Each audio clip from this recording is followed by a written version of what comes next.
ఇంటికాడ అప్పులు ఉంటాయి. కరెక్ట్గా ఇంటికి అప్పు కట్టుకోకనంటే ఇంటికాడ అప్పులు దిగుతారు. నేను చేసిన తప్పు మీరు చేయకాకండి.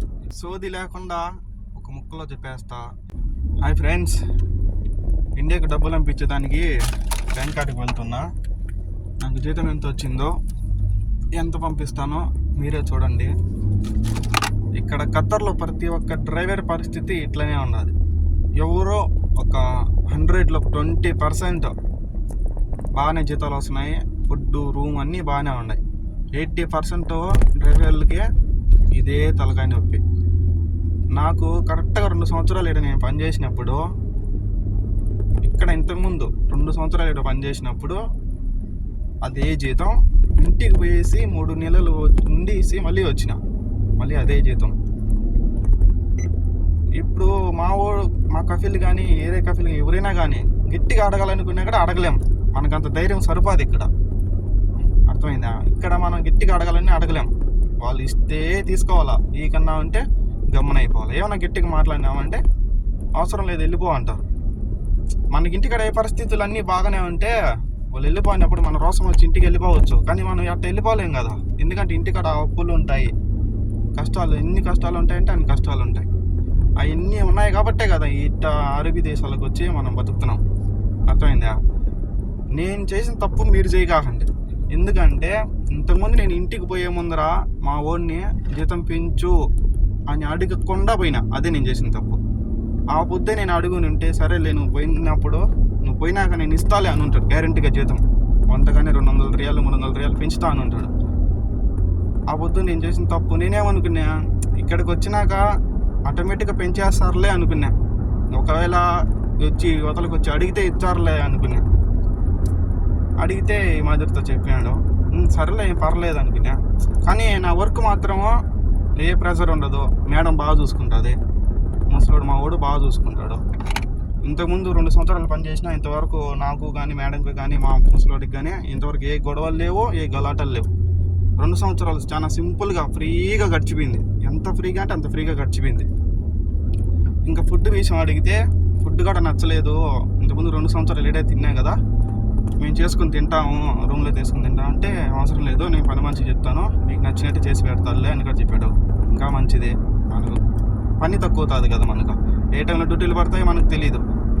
ఇప్పుడు జీతం వచ్చింది, అకౌంట్ కాడికి పోతున్నా, లెక్క తీసుకొని బ్యాంకులో వేసేస్తా లెక్క. ఇప్పుడు చాలామంది డ్రైవర్లు ఒక్కటి జరిగితే ఇంకొకటి చెప్తారు.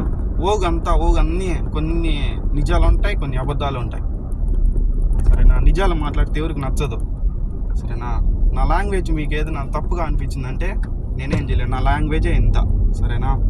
నేను ఇప్పుడు అకౌంట్లో లెక్క ఎంత వేస్తాను, ఎంత తీస్తానో మీకు చూపిస్తానో, మీరే చూడండి.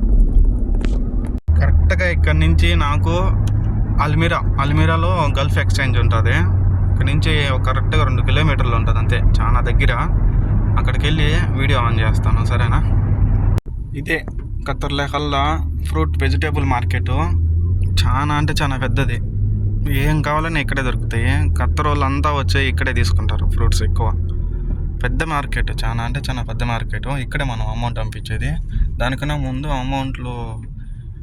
ముందు ఏటీఎంలో డబ్బులు తీసుకోవాలా. ఆల్మీరా కాడికి పోదాం.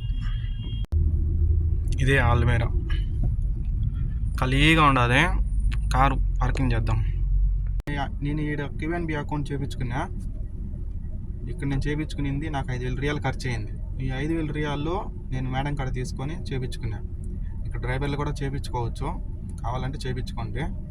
ఏటీఎం చాలా అంటే చాలా స్లోగా ఉన్నది. కొట్టిన గంటకి డబ్బులు వస్తుంది. ప్రాసెసింగ్ అని కొట్టుకుంటుంది. మన ఇంటికాడ ఏటీఎం అయితే క్షణాల్లో అయిపోతుంది.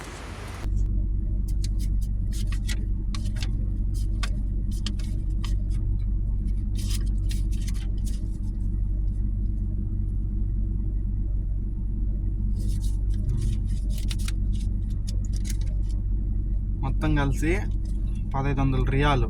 1,500 రియాలు అంటే మన ఇండియా డబ్బులు వచ్చి మనకు 26,000 వస్తుంది. 26,000 అన్నా, 36,000 వస్తుంది. ఇదే అన్నిటికన్నా పెద్ద నోటు కనొస్తుంది. ఇదే 500 రియాల నోట్. ఇదే లాస్ట్ నోట్. కువైట్లో కూడా అంతే, 25 దినార్లు ఉంటుంది లాస్ట్. ఇక్కడ ఇదే 500 రియాల లాస్ట్ నోట్. ఈ లెక్క ఏమన్నా మిగులుతుందంటే అట్టా అన్న మిగలదు. కరెక్ట్గా ఇంటికాడ అప్పులు కట్టుకోవాలి. ఇంటికాడ అప్పులు ఉంటాయి, కరెక్ట్గా ఇంటికి అప్పు కట్టుకోకనంటే ఇంటికాడ అప్పులు దిగుతారు. అప్పులు కట్టుకోవాలా. గుడ్డలు లేక ఇయే వేసుకుంటా ఉంటా నేను. 2 రోజులకు ఒకసారి ఉతుక్కొని ఇయే వేసుకుంటున్నా. ఇంకా నేను పోయి అకౌంట్లో బ్యాంకులో లెక్క కట్టేస్తా, చూద్దాం రండి. ఈ గల్ఫ్ ఎక్స్చేంజ్లోనే మనం 20 రియాల్ కమిషన్ తీసుకుంటారు. మనం ఎంత డబ్బులు ఇచ్చైనా పంపించుకోవచ్చు. ఐడి కార్డు లేకుండా వచ్చిన మడుగుడ్స్ మళ్ళీ వెనక్కి పొమ్మన్నారు. ఎండ సంపదింగుతా ఉన్నది. బయటకు వచ్చేసి మళ్ళీ ఖత్తర్ ఐడి కార్డు తీసుకొని మళ్ళీ బ్యాంక్ కార్డు లోపలికి పోయినా. బ్యాంక్ కార్డు అది ఐడి లేకుండా ఉంటే అమౌంట్ వేయనని చెప్పాను. మనం ఎంత పంపిస్తున్నామో ఈ స్క్రీన్లో కానొస్తుంది. 1100 రియాళ్ళు అమౌంట్ అయితే పంపించేసిన. 26,000 పంపించిన.